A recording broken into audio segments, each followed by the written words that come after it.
I still can't believe I'm sitting here, telling you this story because what started as just another late night at the office completely changed my life forever. Hi, I'm Lisa, 26 years old, trying to build my career in a cutthroat marketing firm. I thought I had everything figured out until Mr. Alexander Voss walked into my world. He was 66. 40 years older than me. The first time I met him, I was just a nervous junior executive who spilled coffee all over the conference table during my presentation. While everyone else looked annoyed, he simply smiled, that calm, knowing smile, and said in his deep, steady voice, "Don't worry, Lisa. I've spilled more coffee in boardrooms than you've had hot dinners." I laughed. He remembered my name. From that day, something shifted. Mr. Voss, Alexander, as he insisted I call him in private, wasn't like the other executives. He was sophisticated, quietly powerful, with silver hair and eyes that seemed to see straight through any mask I tried to wear. He had this way of listening, really listening. Over the next few months, our professional relationship grew closer. He started assigning me to his most important projects.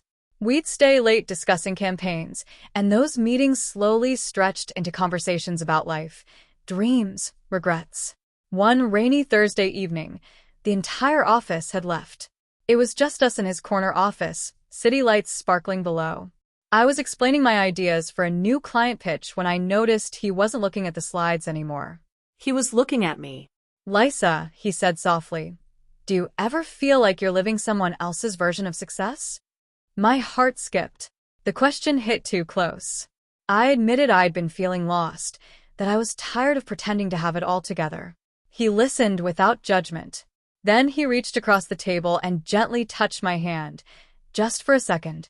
The air felt electric. After that night, our late-night chats became our little secret. He'd text me at 11 p.m., "Still thinking about that campaign angle you suggested. Care to discuss over virtual coffee?" I'd smile at my phone like a teenager and reply instantly. We talked about everything. His late wife. My failed relationships with boys who never really saw me. He made me feel seen, desired.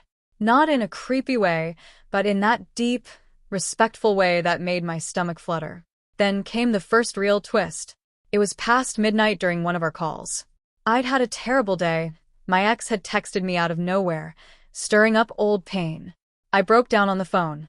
Alexander stayed silent for a moment, then said, "I wish I could hold you right now." The words hung between us. Heavy, dangerous, beautiful. I whispered, "I wish you could too." The next day at work, things felt different.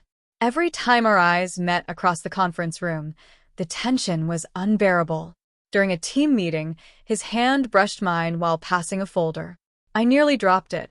He gave me that intense look, the one that made my knees weak. But I was terrified. What were we doing? He was my boss. He was 40 years older. People would talk. They'd destroy us.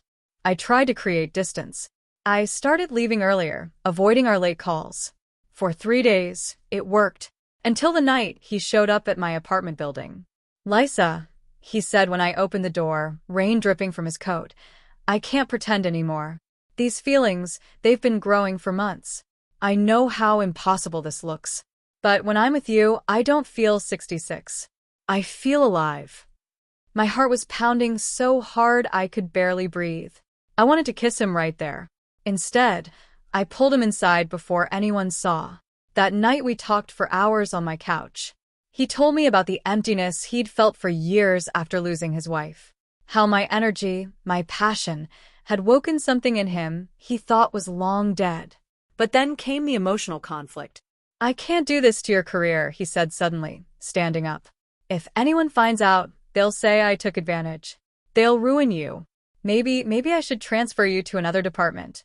The word stung. Was this just a midlife crisis for him? Was I just a distraction? I stood up too, tears in my eyes. "Is that really what you want? To push me away?" He looked at me with such raw longing it took my breath away. "What I want is you." "But I don't know if I have the right to want that." We stood inches apart. The tension was suffocating. Neither of us moved. The almost kiss hung in the air like a promise. Then came the hidden truth. A week later, During an emergency board meeting, I overheard two senior directors talking in the hallway. They mentioned Alexander's succession plan. He was planning to retire in 6 months, and he had recommended me as his successor for the entire Eastern Division. My heart stopped. He had been mentoring me, protecting me, pushing me forward this entire time. Not because of some inappropriate crush, but because he genuinely believed in me. I confronted him that same evening in his office. "Why didn't you tell me?" I asked, voice shaking. He smiled sadly. "Because I fell in love with you before I realized I wanted to give you my legacy. And I was scared you'd think it was all manipulation." Love. He said the word. My walls crumbled completely. I stepped closer, placed my hand on his chest, and whispered, "I don't care about the age. I don't care what people will say. I only care about how you make me feel." The final surprise came 2 weeks later. We were at a quiet restaurant outside the city, our first real date. Halfway through dinner, he got down on one knee, not with a ring, but with a small velvet box containing a beautiful antique key. "This was my grandmother's," he said, voice thick with emotion. "It opens the lake house where I want to spend the rest of my days with you. If you'll have me, not as your boss, not as a secret, but as the man who wants to build something real with you." Tears were streaming down my face. I said yes. Looking back now, I realized that love doesn't always come in the package we expect. Sometimes the person who truly sees your soul is the one the world says you shouldn't want. Alexander and I are still together. The company knows. Some people gossip. Some people support us. But none of that matters. Because when he looks at me, 40 years disappear. And all that's left is us. If you've ever fallen for someone society told you was wrong, drop a comment. Tell me your story. I read every single one.